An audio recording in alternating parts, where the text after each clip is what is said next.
There are 5 stages of the developmental model. The first one's called denial. Now, we often think of denial as willfulness or arrogance, and that's not what it means in this context. The stage of denial is actually the inability to see difference. It's really about not even seeing that there's anything outside my frame of reference, and frankly, being indifferent about it.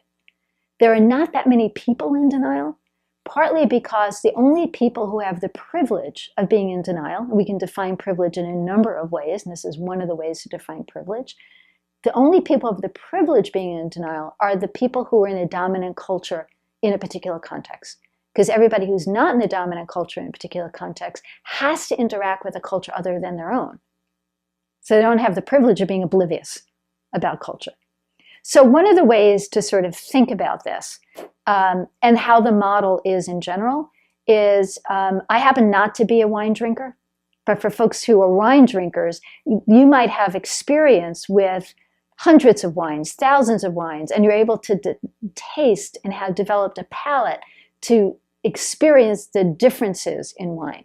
As a non-wine drinker, I know there are 2 types of wine, red or white, or boxed and bottled. And I have not developed the palate to distinguish the similarities or differences among different kinds of wine.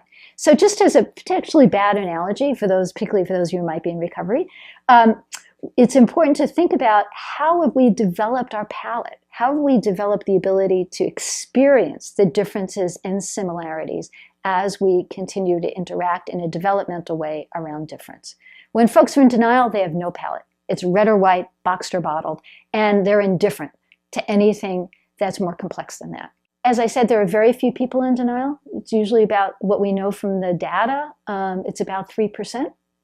And when people are in denial, that's the place at which sometimes what we hear, and those of you might be thinking of people that are in this place, what we hear is sort of the naive questions.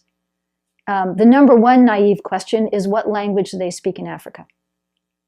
Not being able to differentiate that there's any differences among the different countries, different cultures that might make up the continent of Africa.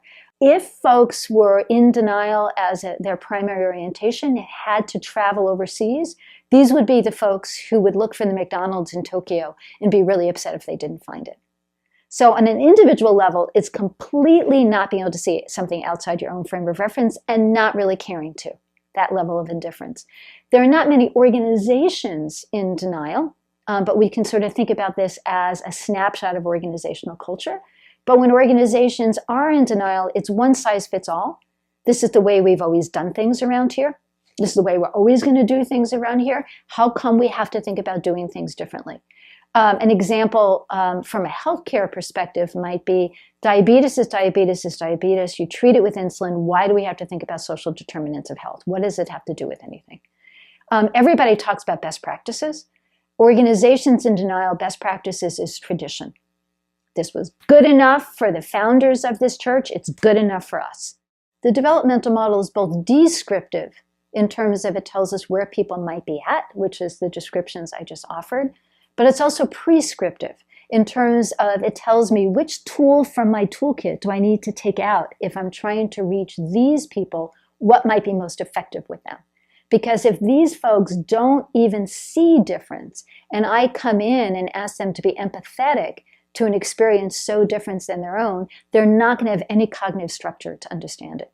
So what these folks need to know, really to learn, to develop, is that other people's cultures might be every bit as rich as their own in terms of food, dance, holidays, clothing, that stuff above, if those of you might be aware of the iceberg of culture, the stuff above the waterline of the iceberg. So adding the Spanish language song to a worship service might be helpful for these folks. Having the posters on the wall, the multicultural potluck might be really helpful for folks in denial.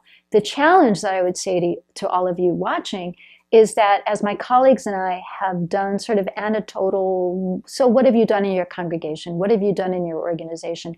I'd say 60% of the time and money that we're spending is on those sort of activities.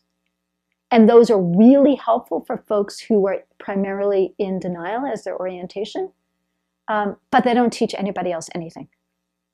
So we're potentially spending a lot of time and money doing things that might be fun or interesting, but are not necessarily moving us along on our work around equity.